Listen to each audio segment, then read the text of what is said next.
빌레몬서는 사도 바울이 쓴 13권의 서신서 중에 가장 짧은 서신서다. 가장 짧은 서신서인데 단어가 몇 개 나오냐면 334단어가 나온다. 그러니까 몇 단어가 나오는지 세일 정도로 짧은 서신이다. 그러면 여러분, 누가 여러분에게 편지를 보낼 때에 우리가 정말 기다리던 편지도 있잖아요. 또 군대 같으면 이제 편지를 많이 기다리잖아요. 편지를 기다리는데 긴 편지가 좋을까? 짧은 편지가 좋을까? 어떤 때는 긴 편지가 좋을 때도 있지만 어떤 때도 짧은 편지가 좋을 때도 있어요. 그러니까 안 좋은 편지가 또 있을 수 있잖아.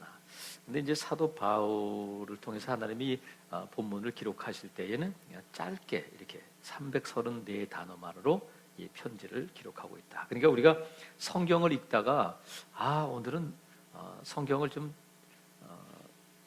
짧게 읽고 싶다. 그럼 뭘 읽어야 된다는 거예요? 빌레몬서를 읽고 여기서 힘을 얻고 1단 기어를 넣고 다시 2단, 3단으로 가야지 맨날 빌레몬서만 읽으면 안 되잖아.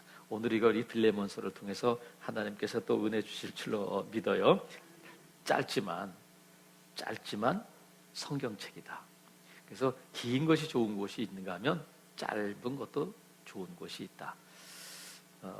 이 본문에 이제 이 빌레몬에게 보낸 편지인데, 이 빌레몬에게 보낸 편지를 사도 바울은 어디서 썼느냐면 1차 로마 감옥에 투옥돼 있을 때에 감옥에서 이 편지를 썼어요. 그래서 이 편지에 쓰여진 연대는 골로새서와 같은 연대에 쓰여졌다. 골로새서와 같은 연대가 쓰여졌는데 이것이 AD 61년경이에요. AD 61년경에 이 편지가 쓰여졌는데 22절에 보세요. 22절에 보면 오직 너는 나를 위하여 뭐를 마련하라고 돼 있어요? 숙소를 마련하라. 너희 기도로 내가 너희에게 나아갈 수 있기를 바란다 하면서 사도 바울은 로마 감옥에 갇혀 있을 때 풀려날 것을 아주 확실하게 기대했어요. 그래서 내가 풀려나서 너한테 갈 테니까 내가 있을 처소를, 숙소를 좀 마련해 다오. 이렇게 말할 정도로 사도 바울은 풀려날 것에 대한 확실한 소망을 갖고 있었다. 그래서 이 빌레몬은 어디 사람이냐면 골로새 지방에 살고 있던 사람인데, 사도 바울이 3차 전도 여행 때에 에베소에 있을 때에, 에베소가 이제 골로새에서 가까운 지역이니까 에베소에 머물 때에 사도 바울을 만나고 그가 예수 그리스도를 믿게 됐다. 그래서 개종을 하게 됐는데, 그래서 사도 바울을 통해서 예수님을 접하게 되고 예수님에 대해서 듣게 되고 예수님을 영접하게 되었는데, 이 빌레몬이 예수님을 영접하고 나서 어떤 일을 했느냐면 2절에 보면 자매 아비아와 우리와 함께 병사된 아키포와 내 집에 있는 어디라고 되어 있어요?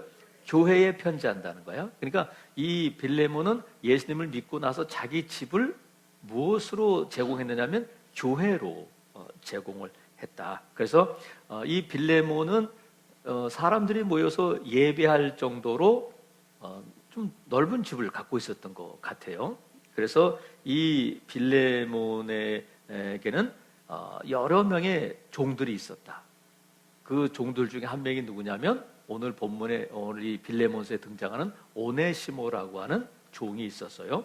그래서 이 빌레몬은 이 7절에 보면 어떤 사람이냐면 형제여 성도들의 마음이 너로 말미암아 평안을 얻었으니 내가 너의 사랑으로 많은 기쁨과 위로를 받았다. 이렇게 기록했어요. 그러니까 빌레몬은 성도들에게 많은 위로와 평안을 주는 그런 유익한 사람이었다. 그래서 이 빌레몬의 집에는 여러 명의 종들이 있었는데 그 중에 한 명이 오네시모였는데, 이 오네시모가 어느 날 주인으로부터 도망쳤어요. 그냥 도망쳤는데 그냥 도망친 것이 아니라 주인의 소유물을, 돈이든지 뭐든지 주인의 갖고 있던 소유물을 가지고 훔쳐서 도망을 친 거예요. 그래서 오네시모가 어디로 도망을 갔느냐면 로마로 도망을 갔어요. 왜냐하면 사람이 많고 잘 눈에 띄지 않는 그런 곳으로 갔는데, 그곳이 어디냐면 로마로 주인의 재산을 훔쳐가지고 이제 로마로 갔는데, 그때 이 로마에 누가 있었냐면 감옥에 갇혀 있는 바울이 있었다. 그곳에서 바울을 만나게 되고 예수님을 영접하게 되는 거예요. 그래서 빌레몬도 사도 바울을 통해서 예수님을 영접하게 되고, 도망쳐온 종이었던 오네시모도 감옥에 있는 이 바울을 만나서 예수님을 영접하게 되고 그리스도인이 되었다. 놀랍잖아요, 여러분. 이것이 우연 그런 걸 따지기 전에 감옥에 있는 바울을 어떤 경로를 통해서, 어떤 계기를 통해서 만났을까? 그건 모르지만 하나님이 하시는 역사는 놀랍단 말이죠. 어떻게 그 사람을 거기서 만날 수 있었을까? 어떻게 마침 그 사람이 거기에 있었고, 그 사람이 어떻게 나한테 예수님을 말하고 예수님을 전하고, 내가 어떻게 또 그때 마음이 열려서 예수님을 영접하게 됐을까? 돌아보면 저와 여러분이 예수 그리스도를 믿고 이 자리에 있는 것 자체가 은혜이고 하나님의 놀라운 섭리 가운데 이루어진 줄로 믿습니다. 오네시모가 감옥에 있을 때에 오네시모가 감옥에 있는 바울을 통해서 예수님을 알게 되고, 또 에베소에 있을 때에 바울이 에베소에 있을 때 이 빌레몬은 골로새 사람인데 에베소에서 어떻게 바울의 설교를 듣고 복음 전함을 듣고 예수님을 영접하게 됐을까?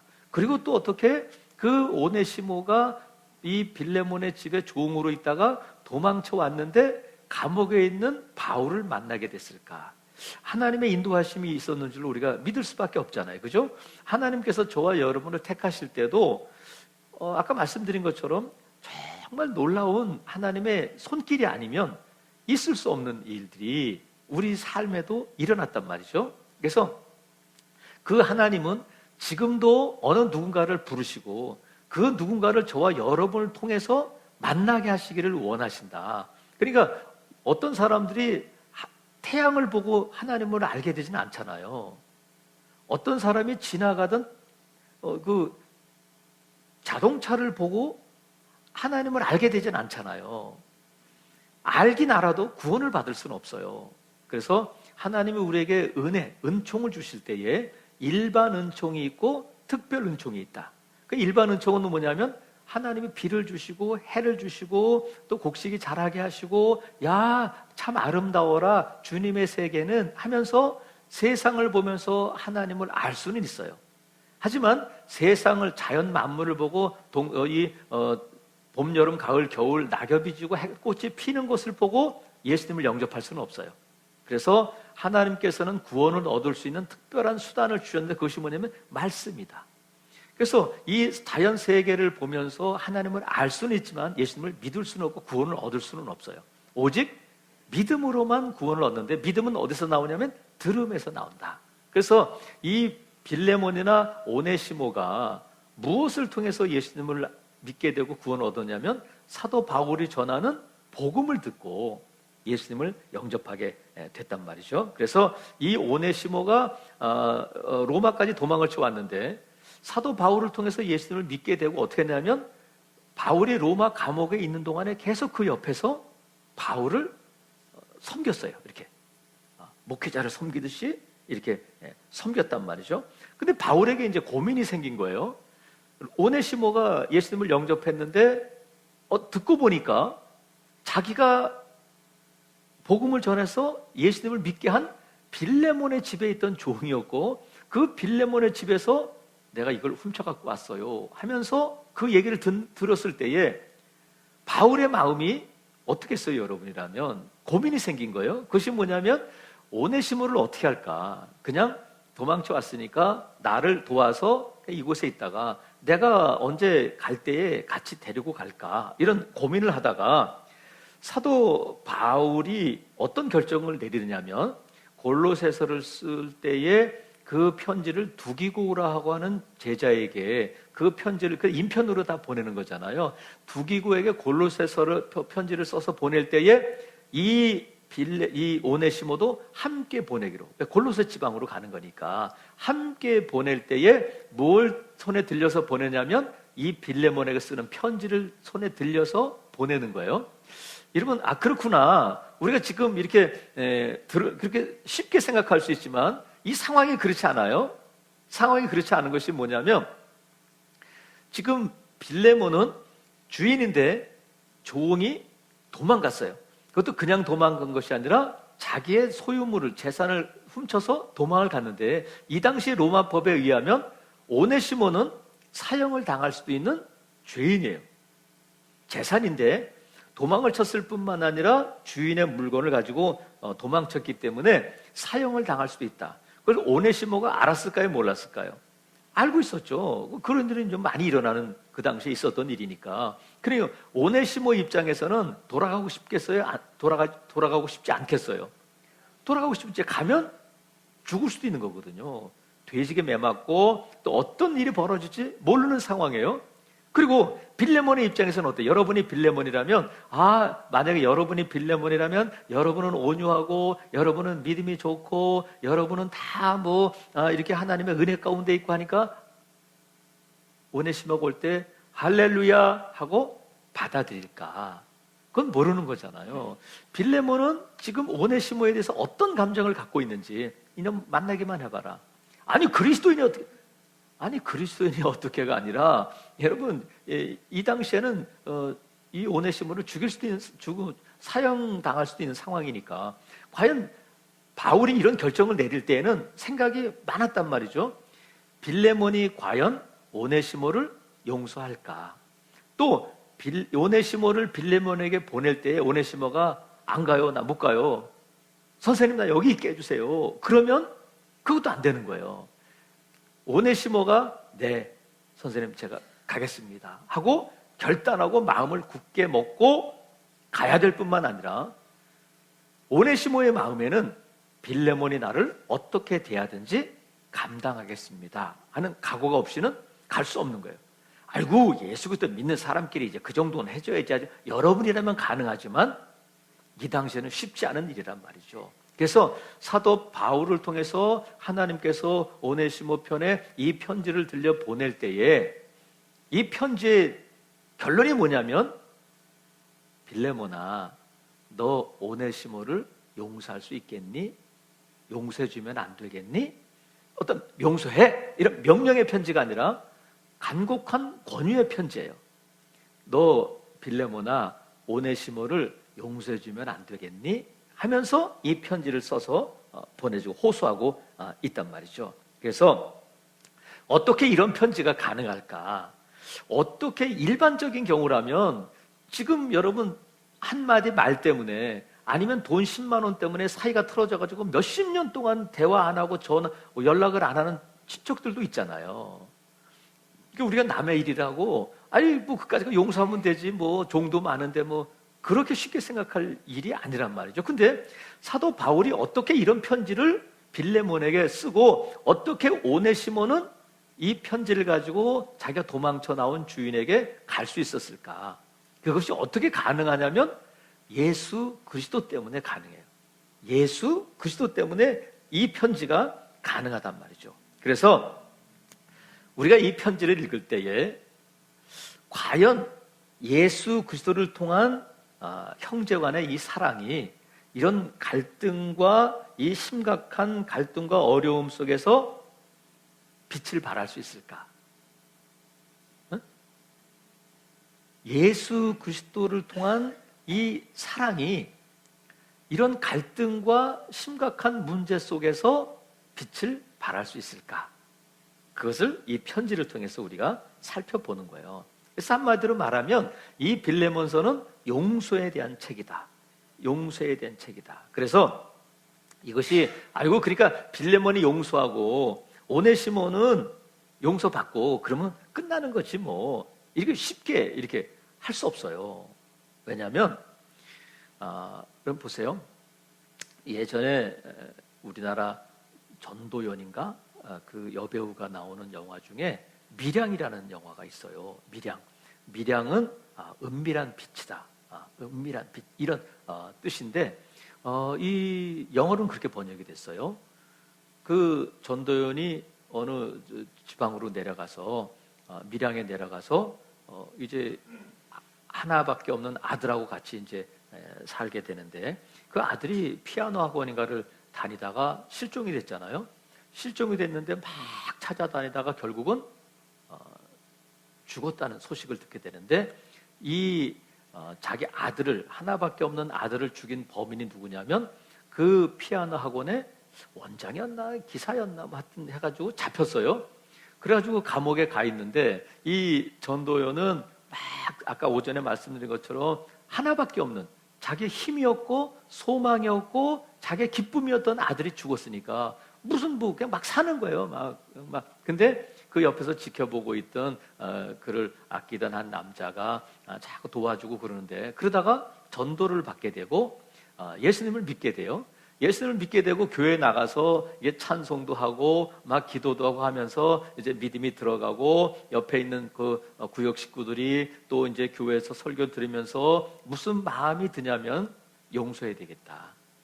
내 아들을 죽인 그 남자를 용서해야 되겠다. 그래서 오래 고민하다가 드디어 마음을 결단하고 용서하러 가는데 뭘 들고 가냐면 꽃을 사가지고 이제 그 교인들하고 같이 이제 교도소를 방문해요. 그래서 막 설레는 마음으로 이제 들어갔는데 전도연이 면회를 하기 위해서 그 남자를 그 범인을 딱 보는 순간 가슴이 딱 실망이 되는 거예요. 왜냐하면 그 살인자의 얼굴이 너무너무 편안한 거예요. 막 괴로워하고 막 그런 표정인 줄 알았는데 너무나도 평안하고 너무나도 화나고 그러니까 너무 이상했는데 이 남자가 뭐라고 말하냐면 제가 이곳에서 하나님을 믿게 됐습니다. 그래서 하나님께 용서를 구했고 하나님이 제 죄를 용서해 주셨습니다.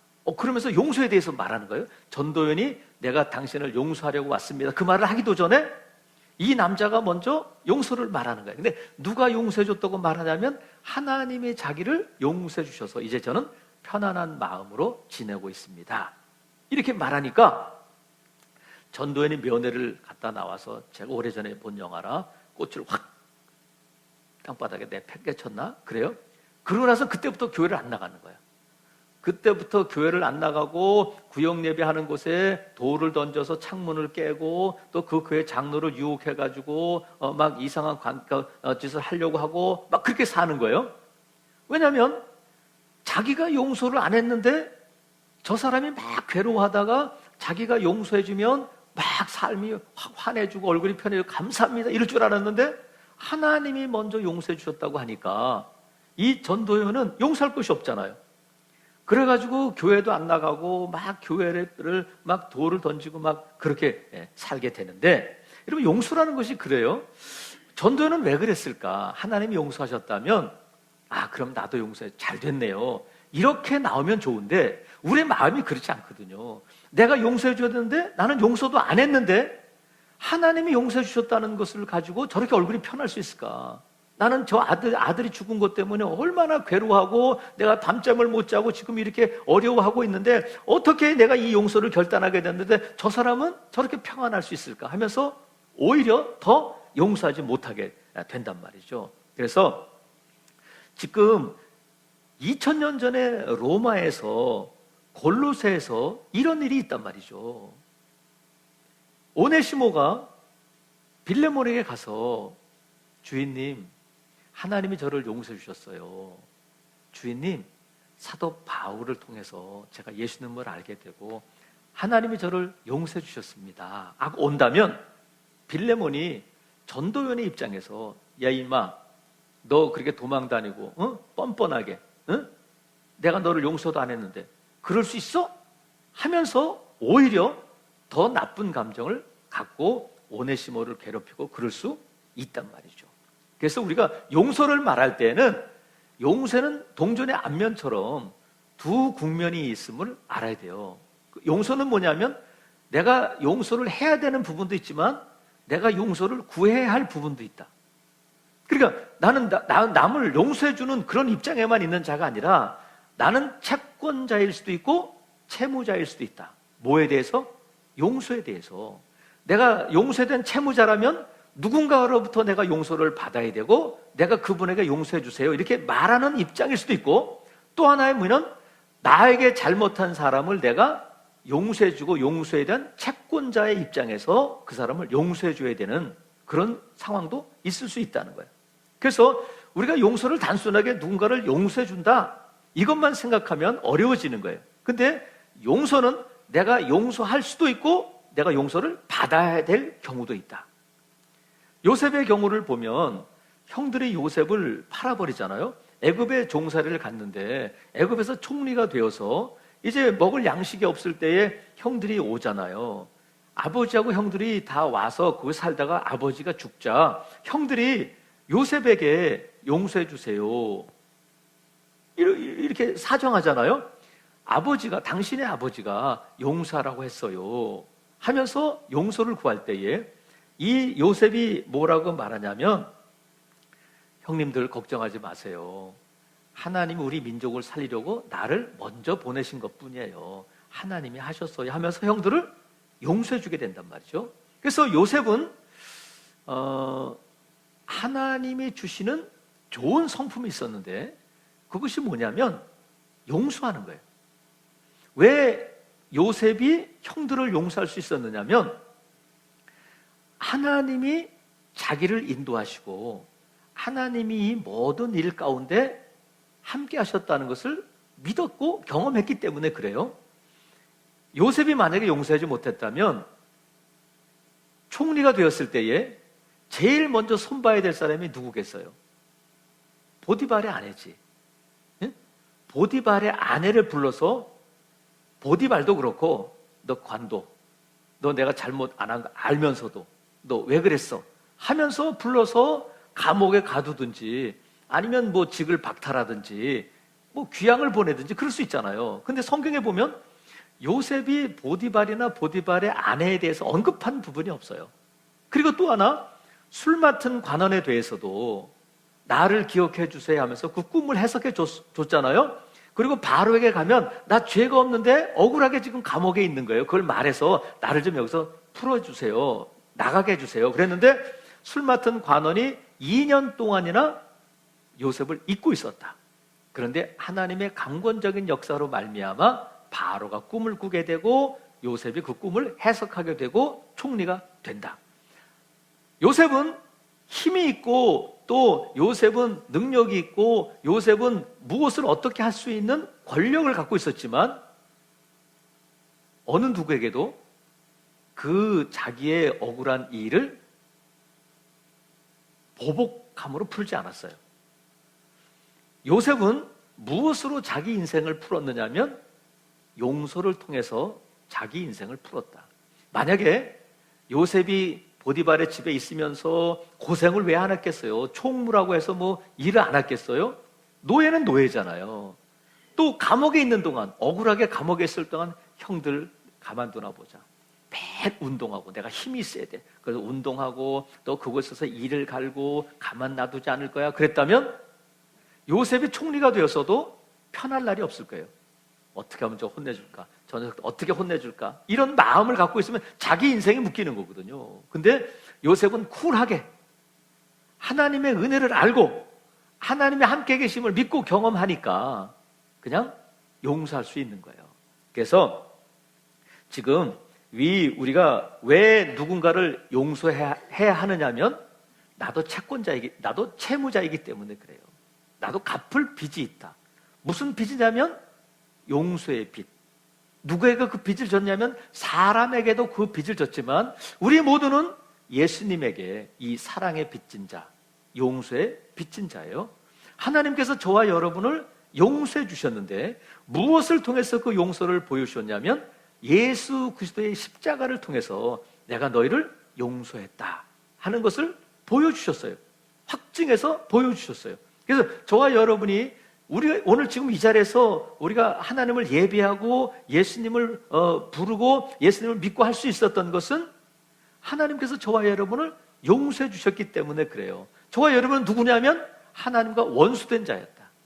하나님과 원수된 자였고 하나님을 알지도 못하던 자였고 죄 가운데 있었고 사탄의 자식이었고 지옥으로 가는 자들이었는데 하나님께서 죄인된 원수된 저와 여러분을 용서해 주셔서 인정해 주신 거예요. 하나님의 자녀 삼아 주신 거예요. 이것이 뭐냐면 하나님이 저와 여러분을 용서해 주셨기 때문에 저와 여러분은 모두가 다 하나님에게 예수 그리스도에게 용서의 빚진 자, 사랑의 빚진 자가 됐단 말이죠. 그래서 우리가 사람에 대해서 용서할 수 있어야 돼. 왜? 나는 채무자이기도 하고 채권자이기도 하기 때문에 그래요.